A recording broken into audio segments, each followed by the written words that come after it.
कोई भी फिल्म हो, सिनेमा या साहित्य या समाचार पत्र, कोई भी चीज़ हो, ये समाज के प्रतिनिधि नहीं होते, ये समाज के प्रतिबिंब होते हैं। तो हमारे यहाँ भारतवर्ष में विवाह सिर्फ कॉन्ट्रैक्ट नहीं है, विवाह एक किस्म का संस्कार है। जैसे ये कहा जाता है कि हमारे यहाँ 16 श्रृंगारों का महत्व है, वैसे ही 16 संस्कारों का महत्व है। उनमें से एक संस्कार है विवाह।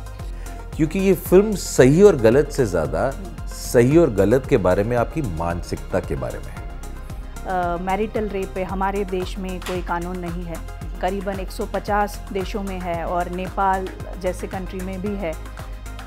और ये भी जानते हैं कि जिस देश में मैरिटल रेप के अगेंस्ट कानून नहीं है, वहाँ औरतों की क्या स्थिति है।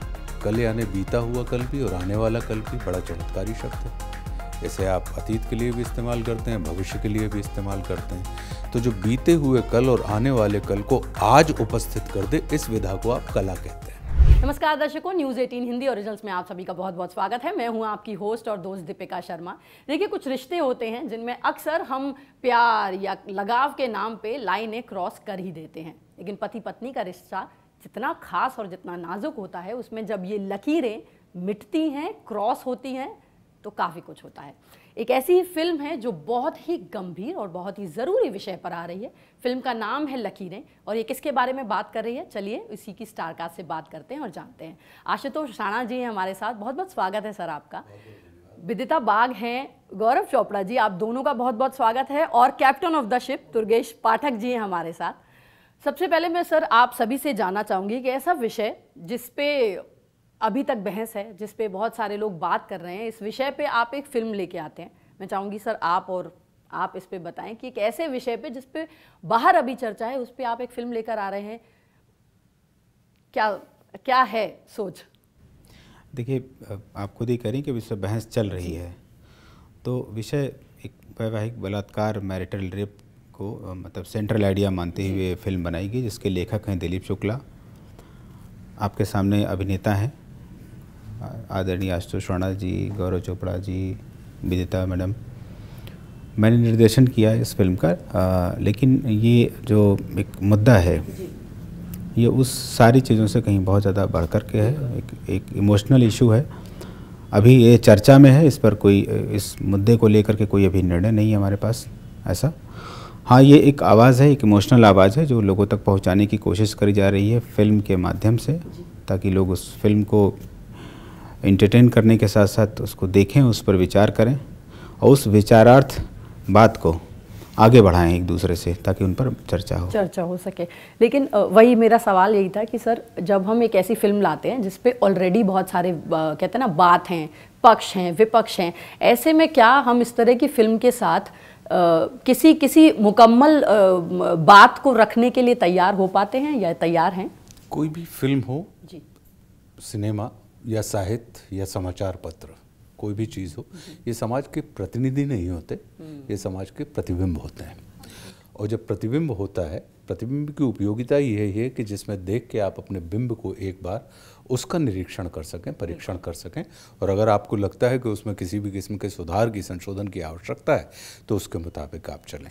तो ये वैसा ही इसका एक प्रयास है। इसको ये बिल्कुल भी ना माना जाए कि ये कोई ऐसा प्रयास है कि इसमें कोई ऐसा त्रिकाल सत्य हमने प्रस्तुत करने का प्रयास किया है।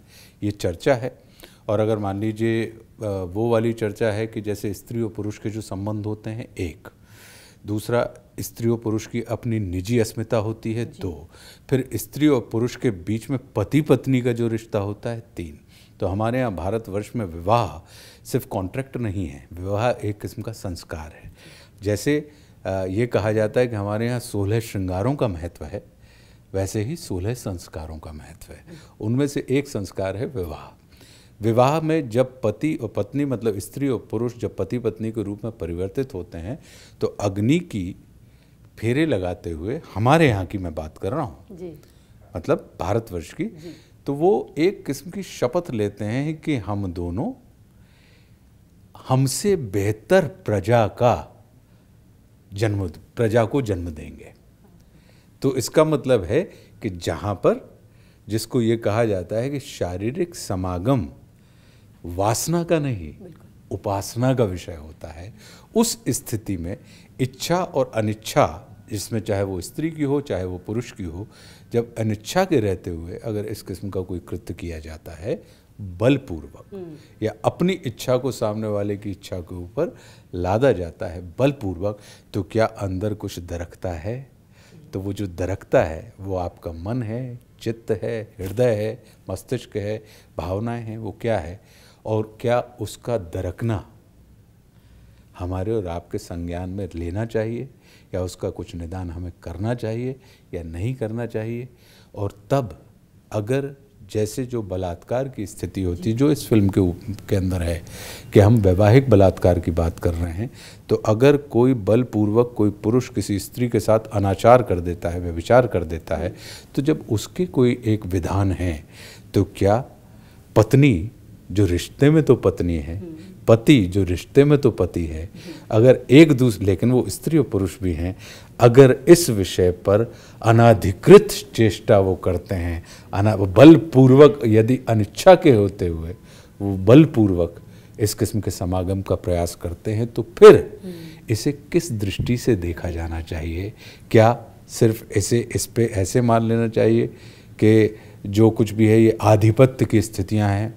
आधिपत्य की स्थितियां मतलब जैसे हम ज़मीन के मालिक हैं वैसे ही हम अपने स्त्री के मालिक हैं। तो क्या ये आदित्य, क्या ये भूमि के जैसा है भार्या का भाव? यदि ऐसा है तो फिर जिस निजता की हम बात कर रहे हैं, फिर उसके बारे में हमें क्या विचार करना चाहिए? तो ये फिल्म जो है वो इस किस्म के इशू को लेकर बात करती है, जो मुझे लगता है, और सिर्फ ये चर्चा के लिए है। चर्चा के साथ साथ इसे हम और आप यदि चिंतन करके अपनी चर्या में लेकर आते हैं तो कहीं ना कहीं सफलता है, कहीं ना कहीं सफलता है, सकारात्मकता है। बिल्कुल, क्या खूबसूरत बात कही है। दरअसल शायद कहते हैं ना, विवाह को इससे खूबसूरत तरीके से नहीं डिस्क्राइब किया जा सकता था। गौरव, आप इस फिल्म में एक बड़ा ही अहम रोल निभा रहे हैं, लेकिन ये जो अहम रोल है ये उतना सीधा, उतना प्रिय लगने वाला नहीं है, या कहें जिसके पीछे सब दीवाने हो जाएं। तो जब हम करियर के इस मोड़ पे एक ऐसा नेगेटिव शेड का किरदार चुनते हैं, मुझे लगता है अभी तो बहुत आज़ादी है, अच्छी बात है कि लोग आपको एक एक्टर के तौर पे चुनते हैं, पर हमेशा इंडस्ट्री में कहा जाता है कि भाई इस तरह के करोगे तो ऐसे ही रोल मिलेंगे। क्या आपको इस फिल्म में ये नेगेटिव शेड का किरदार करते समय कुछ ऐसा लगा, या कुछ ऐसा था दिमाग में, या कभी? मैं ऐसा सोच के नहीं करता जी। और इंडस्ट्री इसका क्या, इस पर कैसे रिएक्ट करेगी, या ऑडियंस इसे कितना सराहेगी, ये भी नहीं सोचता। मेरी मोटिवेशन यहीं तक लिमिटेड होती है कि ये किरदार करना मुझे मज़ेदार लगेगा या नहीं, क्या ये मैं पहले कर चुका हूँ, क्या ये एक नया रूप होगा, क्या इसके लिए मुझे कुछ नई किस्म की मेहनत करनी पड़ेगी। सिर्फ एक चीज़ का ध्यान मैंने यहाँ रखने की चेष्टा की, वो ये कि बहुत ही सेंसिटिव मुद्दा है, जैसे सर ने कहा, और इस सेंसिटिव मुद्दे के ऊपर जब फिल्म बन रही है तो कितनी सिंसेरिटी और ऑनेस्टी से बन रही है। क्या हम उसे सेंसेशनलाइज करने की कोशिश कर रहे हैं, या सचमुच ही मुद्दे को बाहर लेकर आना चाहते हैं? क्योंकि मेरे किरदार के थ्रू मुद्दा निकल कर आ रहा है, मेरे लिए वो जानना ज़रूरी था।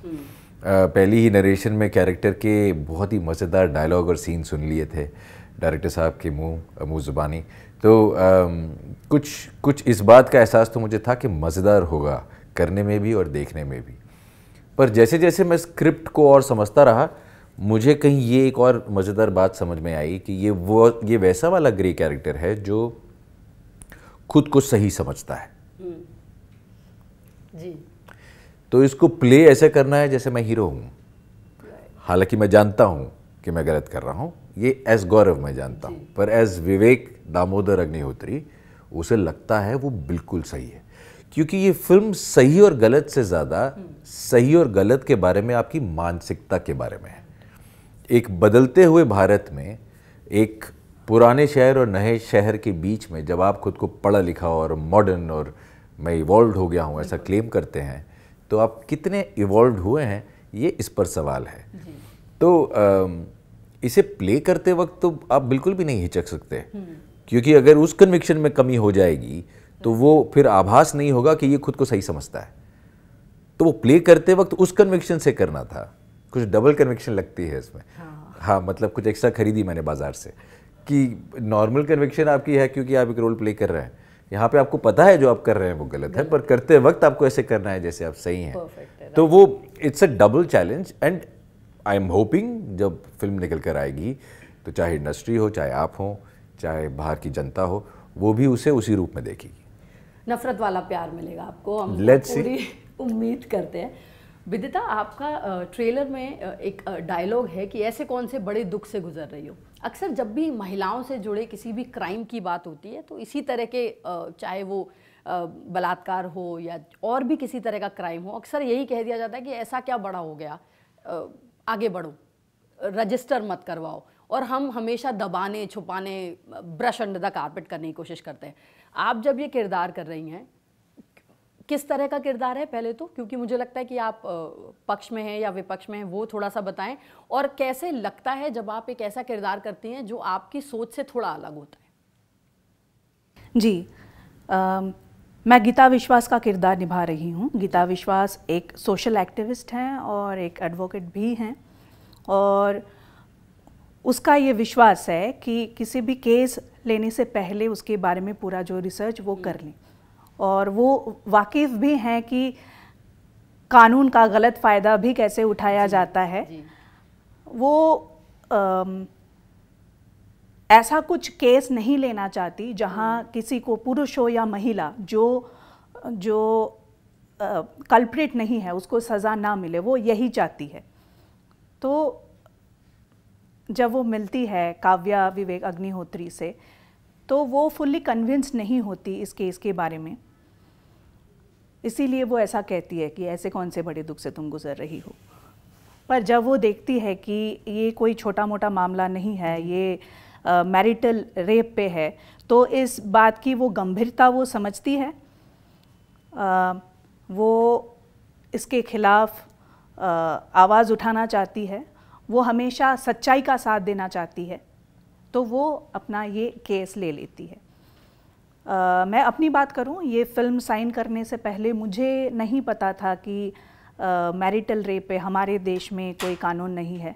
करीबन 150 देशों में है और नेपाल जैसे कंट्री में भी है, और ये भी जानते हैं कि जिस देश में मैरिटल रेप के अगेंस्ट कानून नहीं है वहाँ औरतों की क्या स्थिति है, इसमें जी बोलने की कोई गुंजाइश नहीं है।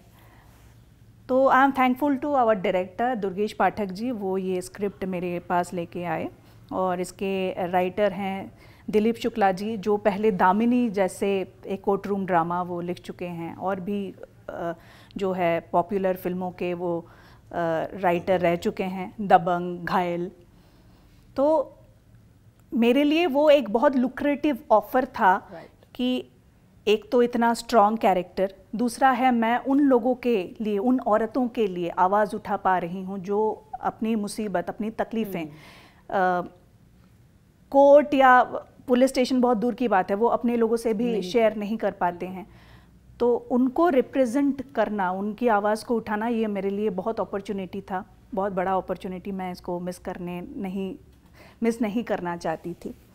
और जहाँ डायलॉग इतने अच्छे हैं, इतने वेल रिसर्च किया हुआ, और जिसमें डायलॉग में रस है, और जहाँ मेरे मैक्सिमम सीन्स आशुतोष राणा जी के साथ हैं, मैं इनके ऑपोजिट, इनके खिलाफ मैं कोर्ट में प्रेजेंट होती हूँ, और जहाँ गौरव जी, टिया वाजपेयी जैसे एक्टर्स हैं। तो I am very fortunate, and मैं हमेशा कोशिश करती हूँ कि सोशल अवेयरनेस पे कुछ करूँ, तो ये फिल्म मेरे लिए एक बहुत बड़ा जरिया है। How sweet. तो दुर्गेश सर, देखिए तीनों एक्टर्स ने ये जस्टिफाई कर दिया, या उनकी बातों से ये समझ में आ गया कि उनको अपने किरदारों से कितनी खूबसूरती से वो अपने इस किरदार को समझ पाए। मुझे आपसे जानना है, जब हम एक ऐसे गंभीर विषय पे फिल्म बनाते हैं, और एक डायरेक्टर के तौर पे जब वो बहुत सारे सीन्स ऐसे होते हैं जो काफ़ी कहें ना कि फिल्माना बड़ा मुश्किल हो जाता है, कितनी सेंसिटिविटी के साथ हमें ये ध्यान रखना होता है, क्योंकि आप कोई और फिल्म बनाएं, आप थोड़ा सा हंसा दें, कुछ भी कर दें, लेकिन इस तरह की फिल्म में काफ़ी ध्यान रखना होता है। आप मुझे बताइए कैसा रहा ये सफ़र निर्देशन का? देखिए, विषय जब ध्यान में रखा गया और जब शुरू हुआ तभी ये चुनौतीपूर्ण था। ये इतना आसान तो नहीं था कि इस पर हम बात करने जा रहे हैं। तो लोगों की एक्सपेक्टेशन पहले ही आ गई थी कि नहीं ठीक है, ये तो ए सर्टिफाइड फिल्म है। जब हमने शुरू किया था फिल्म, शब्द सुनते मैरिटल रेप, तो एक तो ये कि इसका जो आपको बताएं, इसका जो सर्टिफिकेट है यूए है, तो परिवार के साथ आदमी फिल्म देख सकता है। तो उससे आपको अंदाज़ा लगा लेना होगा कि इतने इस विषय पर हम जब बात कर रहे हैं फिल्म के माध्यम से, एंटरटेनमेंट में आदमी तरह तरह के एंटरटेनमेंट खोजता है देखने वाला, तो वो ऐसी फिल्म है कि जहाँ पर भाषा और जहाँ पर उसकी जैसे एक गरिमा का ध्यान रखते हुए, तो ये लकीरें दिया गया कि कोई लकीर हम क्रॉस ना करें, है ना, अस्मिता की लकीर को हम क्रॉस ना करें, या ऐसी लकीर जिसको नापसंद किया जाए उसको हम क्रॉस ना करें, ताकि कंसेंट बनी रहे। तो उसी तरह से इस फिल्म को बनाने में उस चीज़ का ध्यान रखा गया ताकि अधिक से अधिक लोगों तक ये फिल्म पहुंच सके। फिर उसमें कंटेंट को लिखने में दिलीप शुक्ला जी का नाम सभी ले रहे हैं, तो वो उन्होंने उस चीज़ को ध्यान में रखा कि ठीक है, ज़्यादा जनमानस तक कैसे इसको पहुंचाया जा सकता है ताकि फिल्म देखें, इस विषय पर, इस ज्वलंत मुद्दे पर लोग बात करें। हालांकि फिल्म कभी ये ज्वलंत मुद्दे को ध्यान में रख के नहीं बनाई जाती, लेकिन हाँ, क्योंकि विषय सेंसिटिव था, फिर अभिनेता के रूप में आशुतोष राणा जी ने अपनी भाषा, अपने भाव, अपने व्यवहार से उसको इतना खूबसूरत बनाया है कि लोग उसको देखेंगे तो उसको समझेंगे, एनालाइज भी करेंगे, एंटरटेन भी करेंगे।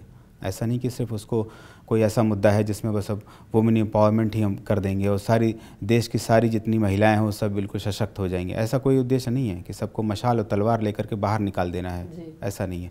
बहुत ही सेंसिटिव मुद्दा है, तो हाँ, लोगों तक पहुंचाना है ताकि उनके इमोशंस के प्रति पुरुष और स्त्री दोनों एक दूसरे के प्रति जागरूक हों, एक दूसरे की ताकत बने, एक दूसरे के को जीत कर आगे बढ़ने की परंपरा में कहीं लड़ने भिड़ने ना लगें। ये सब सारी बातें हैं, बट ऐसा कुछ नहीं है कि लोगों को मशाल लेकर के पूरे देश में आग लगा देनी है, ऐसा मुद्दा नहीं है। जगाएगी, संवाद पैदा करेगी, हाँ। लेकिन हाँ, बहुत सही बात कही। लेकिन यहीं से एक बात आती है, देखिए आशुतोष सर ने कहा कि सिनेमा समाज का प्रतिबिंब है, वो उसको बताता नहीं है, लेकिन एक बहुत बड़ा वर्ग या कहें बहुत सालों तक इसी प्रतिबिंब को देख के कई सारे युवा ये मानते रहे, इसे सत्य मानते रहे कि कब तक रूठेगी, चीखेगी, कब तक चिल्लाएगी, दिल कहता है एक दिन हसीना मान जाएगी।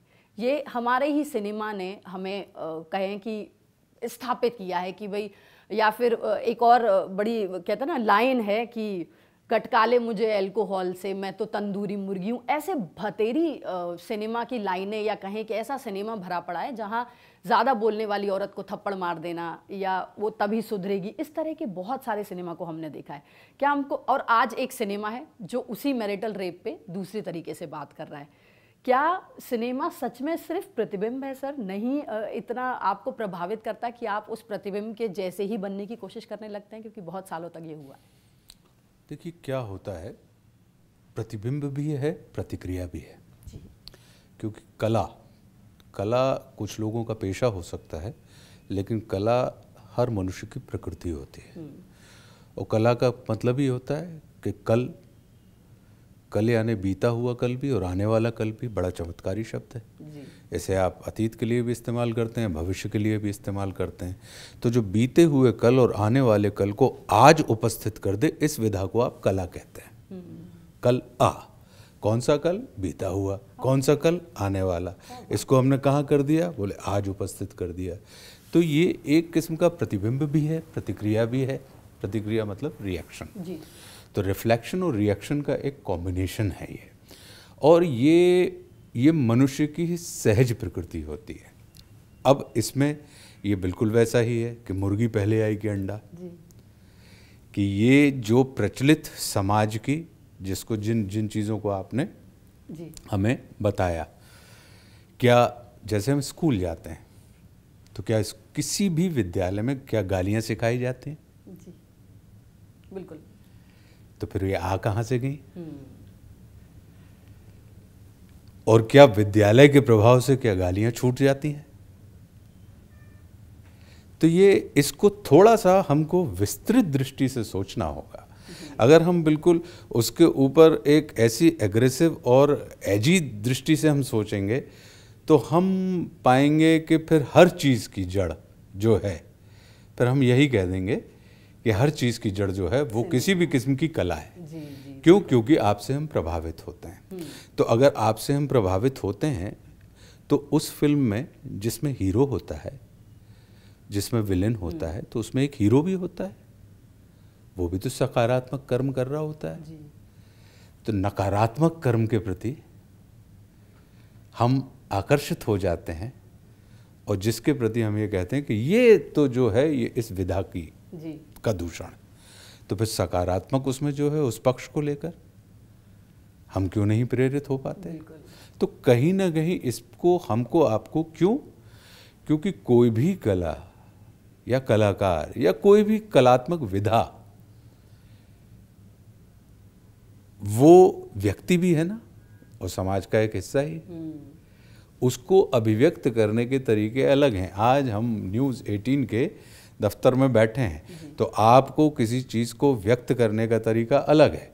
अब आपके यहीं अपन चलें तो न्यूज़ 18 का कार्ड तो संवाददाता के पास भी है, जिसे आप रिपोर्टर कहते हैं, और न्यूज़ 18 का कार्ड एंकर के पास भी है, जिसे आप प्रेजेंटर कहते हैं, और न्यूज़ 18 का कार्ड उस पत्रकार के पास भी है, जिसे आप जर्नलिस्ट कहते हैं। लेकिन अब किसी से पूछ लीजिए कि what is the difference between reporter, anchor and journalist, तो बता पाएंगे? बिल्कुल। लेकिन नाम किसका जाएगा? लेकिन तीनों चीज़ें अलग अलग हैं कि नहीं है? जब आप करने जाएंगे तो व्यक्ति के तौर पे, और क्या जो जर्नलिस्ट है वो अपना जो व्यक्तिगत पक्ष है उसको वो सामने रखना चाहिए क्या? या उसको जो जर्नलिज्म की जो परिभाषा उसकी चल रही है उसको देख के मैं उसके व्यक्ति के वैसा समझ लूं? बिल्कुल वैसा तो नहीं है ना।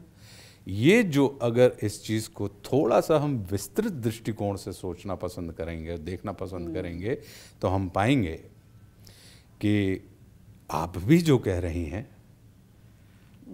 वो भी सत्य है, और विदिता जो कह रही हैं वह भी सत्य है। अब आपके सत्य को और इनके सत्य को यदि जानना है तो आमने सामने नहीं होना पड़ेगा, सामने नहीं, आपको साथ में आना पड़ेगा।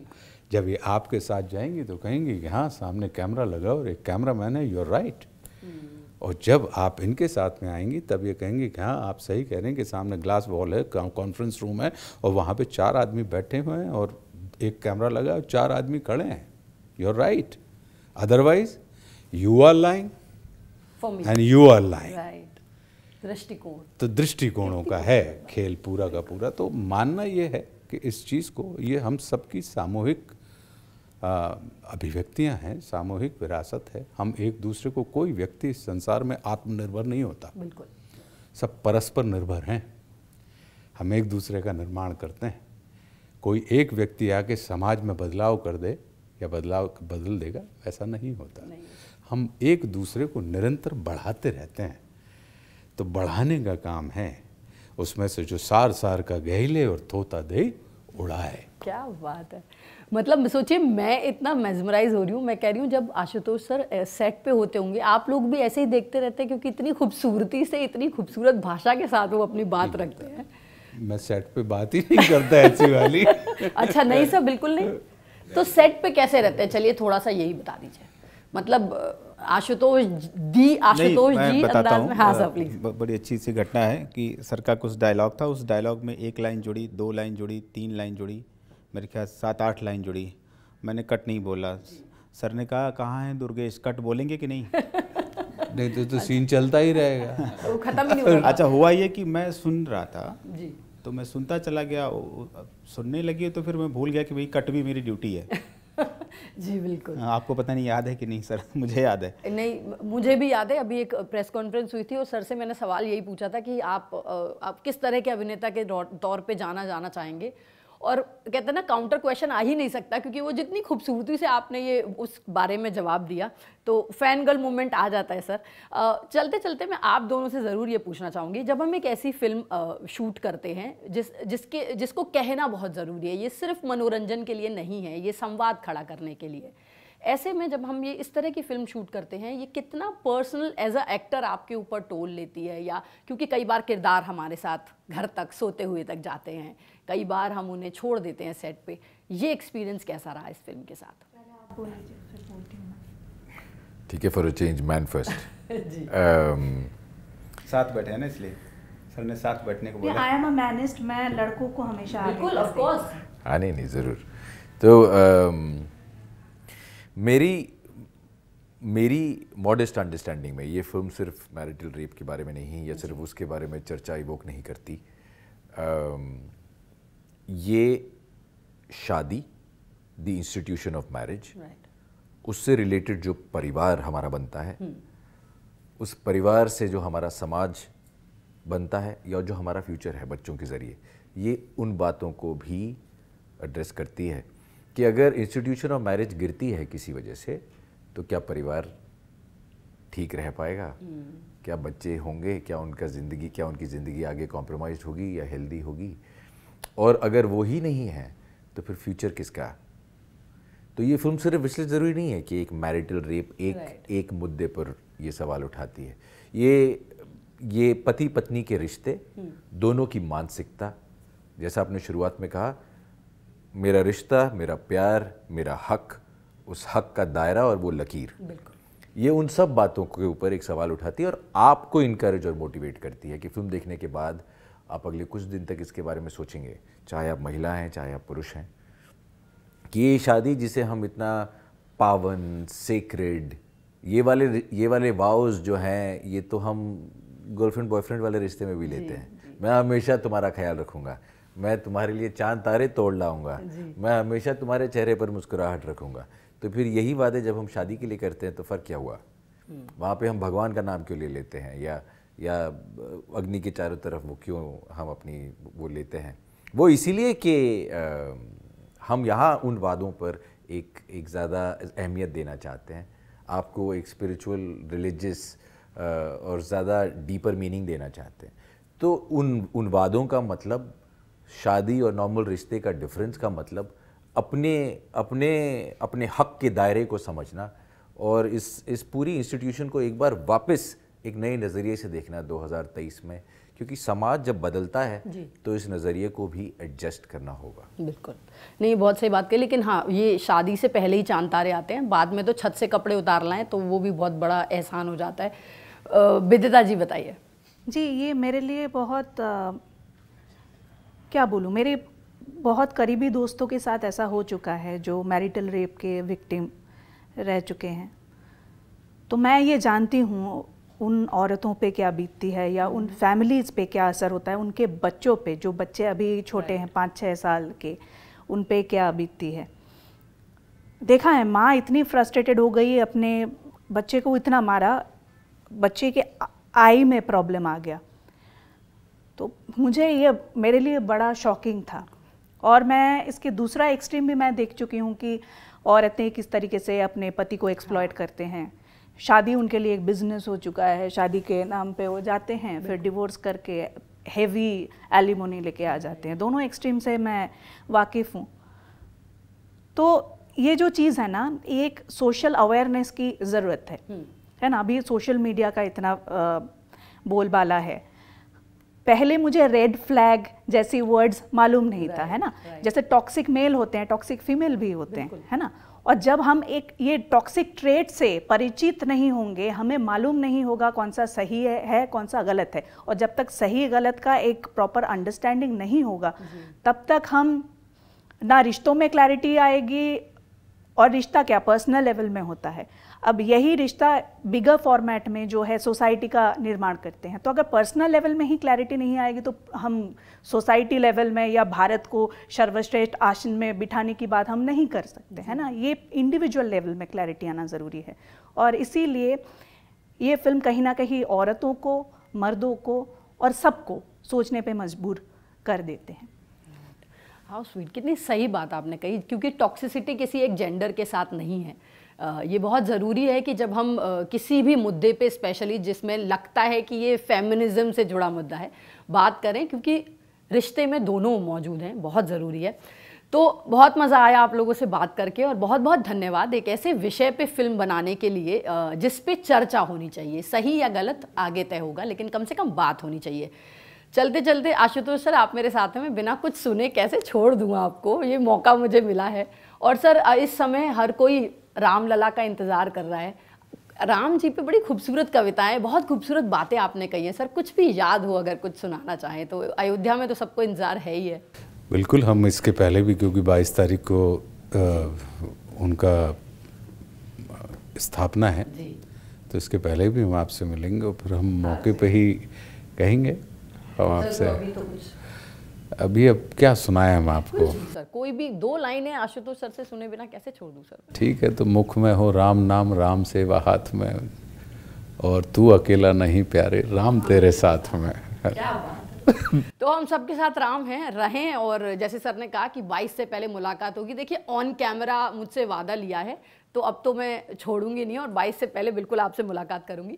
तो ये थी टीम हमारे साथ फिल्म लकीरें की, जो बहुत ही अहम विषय पर है जिसके बारे में हमने बात की।